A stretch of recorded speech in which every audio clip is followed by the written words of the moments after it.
आजच्या व्हिडिओमध्ये आपण बघणार आहोत प्रॅक्टिस सेट 1.1 मॅथ पार्ट 1 यामध्ये एक्झाम्पल नंबर 5 आणि एक्झाम्पल नंबर 6 आपण याच्या व्हिडिओमध्ये बघणार आहोत. बघ, आपल्याला फर्स्ट इक्वेशन काढलेला आहे 5x + 2y = -3. हे आपलं पहिलं इक्वेशन आहे. Okay, this is our first equation. Our second equation is x + 5y = 4. हे आपलं सेकंड इक्वेशन आहे. ओके, आता विद्यार्थी मित्रांनो, यामध्ये आपल्याला कोणतीही एक टर्म या ठिकाणी सारखी दिसत नाहीये. कोणतीही एक टर्म आपल्याला या ठिकाणी सेम दिलेली नाहीये. म्हणून आपल्याला आधी एक टर्म या ठिकाणी सेम करावी लागणार आहे. पण सेम तुम्ही कोणत्याही नंबरने मल्टिप्लाय करून, म्हणजे या टर्ममध्ये तुम्ही जर 2 ने y मल्टिप्लाय केलं त्या ठिकाणी सॉरी या ठिकाणी जर तुम्ही 5 ने मल्टिप्लाय केलं सेकंड इक्वेशनला, तर आपल्याला 5x ही टर्म काय मिळणार आहे, सेम मिळणार आहे. म्हणून काय करणार आपण, मल्टिप्लाय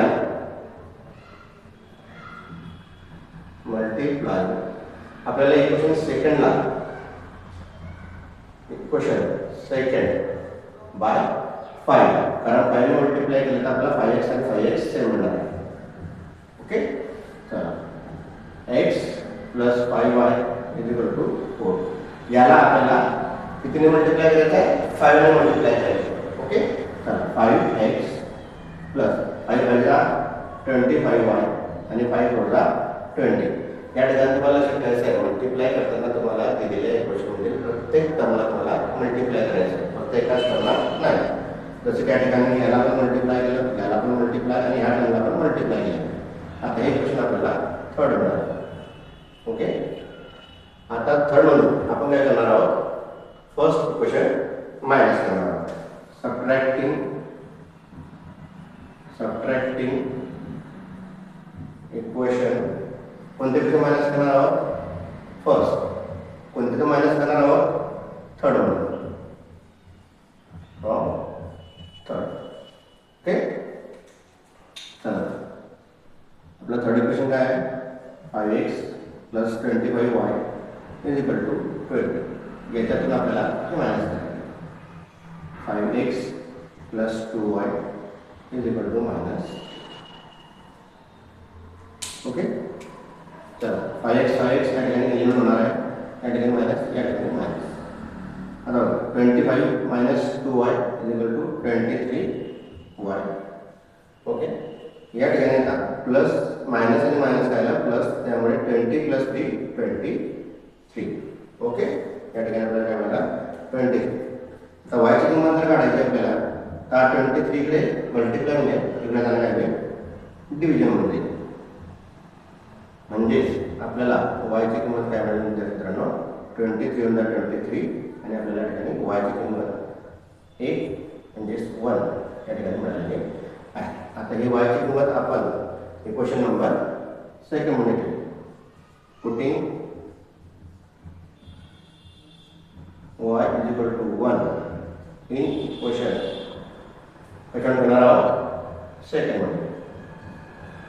ओके, चला सेकंड इक्वेशन काय आहे, therefore x + 5y = 4. आता y ची किंमत आपल्याला 1 ठेवायची.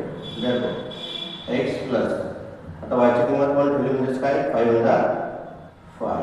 तरी आपण x च्या ठिकाणी शिल्लक घेऊ, म्हणजे x + 5 × 5 = 4.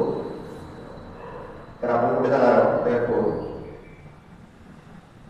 हा 5 इकडे प्लस मध्ये, इकडे जाणार येतो मायनस मध्ये. 4 - 5 म्हणजेच आपल्याला x ची किंमत काय मिळाली, -1. म्हणजेच x आणि y या दोघांच्या किमती आपल्याला या इक्वेशनमध्ये काय मिळाल्या, x ची किंमत मिळाली -1 आणि y ची किंमत मिळाली. ओके, चला आता पुढे एक्झाम्पल बघू. Example number 6.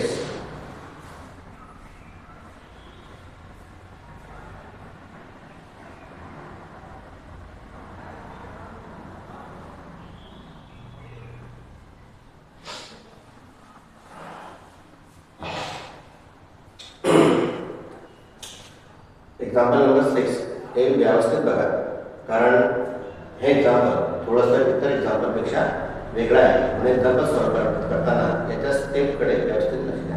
कारण आपल्याला या ठिकाणी जो कोएफिशियंट दिला आहे मित्रांनो, तो काय दिलेला आहे, फ्रॅक्शन दिलेला आहे. बघा या ठिकाणी काय दिलेला आहे, एक्सचा फ्रॅक्शन 1/3 दिलेला आहे आणि वायचा फ्रॅक्शन 1/4 दिलेला आहे. बरोबर. आधीच्या एक्झाम्पलमध्ये आपल्याला फ्रॅक्शन दिलेले नव्हते, परंतु या ठिकाणी आपल्याला कोएफिशियंट फ्रॅक्शनच्या फॉर्ममध्ये दिलेले आहे. म्हणून असं एक्झाम्पल सॉल्व करताना आधी व्यवस्थित बघायचं की डिनॉमिनेटरला काय दिलेलं आहे. बघा आपलं फर्स्ट इक्वेशन काय आहे, 1/3 x + y = 10/3. हे आपलं पहिलं इक्वेशन झालं. ओके. आपलं दुसरं इक्वेशन आहे 2x + 1/4 y = 1/4. हे आपलं दुसरं इक्वेशन आहे. आता बघा, जर आपण पहिल्या इक्वेशनला डिनॉमिनेटरला काय दिलेलं आहे, 3, इथं पण 3 आहे आणि इथं पण 3 आहे. म्हणजे फर्स्ट इक्वेशनला 3 ने मल्टिप्लाय केलं तर आपण डिनॉमिनेटर या ठिकाणी काढून घेऊ शकतो. चला, मल्टिप्लाय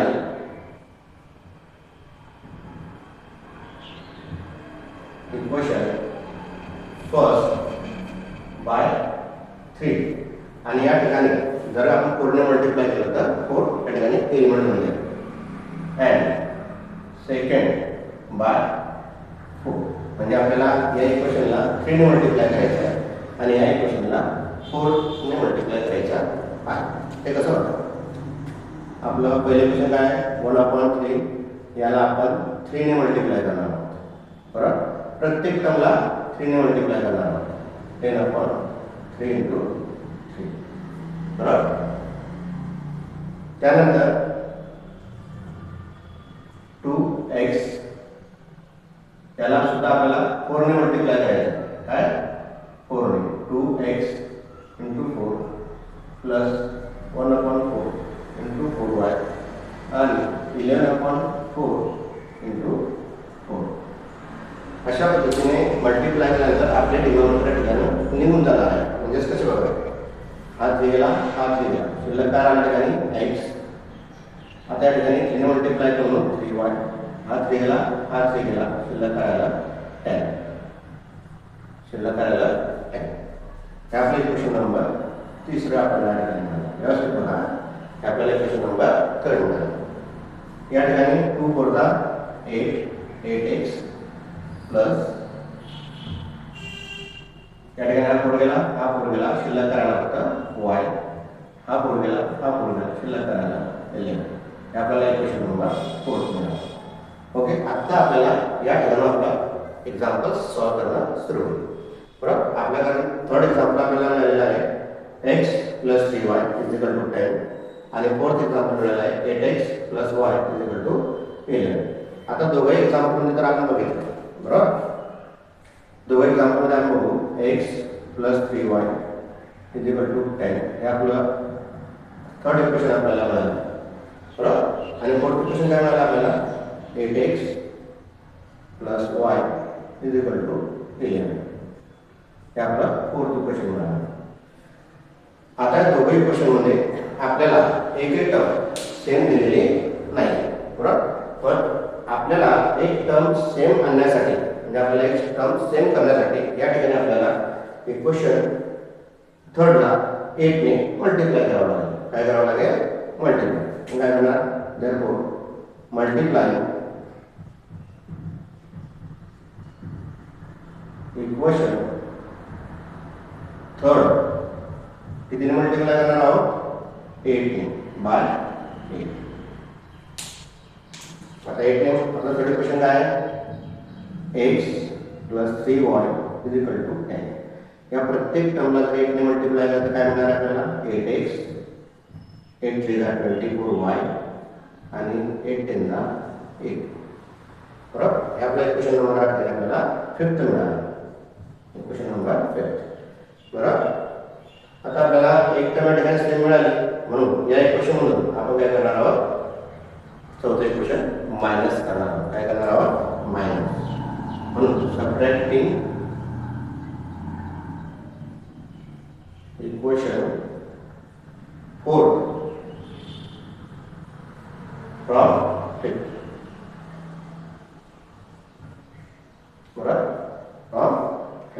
आपण पाचव्या चौथं क्वेश्चन काय करणार आहोत, मायनस करणार आहोत. काय करणार आहोत, मायनस. चला मायनस करू. आपलं पाचवे क्वेश्चन काय आहे, 8x plus 24y is equal to 80. आणि फोर्थ एक्झाम्पल काय आहे, fourth question 8x plus y is equal to 3. आपल्याला मायनस करायचं आहे, मायनस. आता या ठिकाणी 8x या ठिकाणी एलिमेंट झाला बरोबर. 24y minus y is equal to 23y आणि या ठिकाणी 80 मायनस 69 बरोबर. जरा या ठिकाणी व्यवस्थित लक्ष द्या. या ठिकाणी काट मारतात कारण या ठिकाणी एक्झाम्पल मी इथं स्टार्ट करणार आहे. 23y आपल्याला काय आहे, 23y.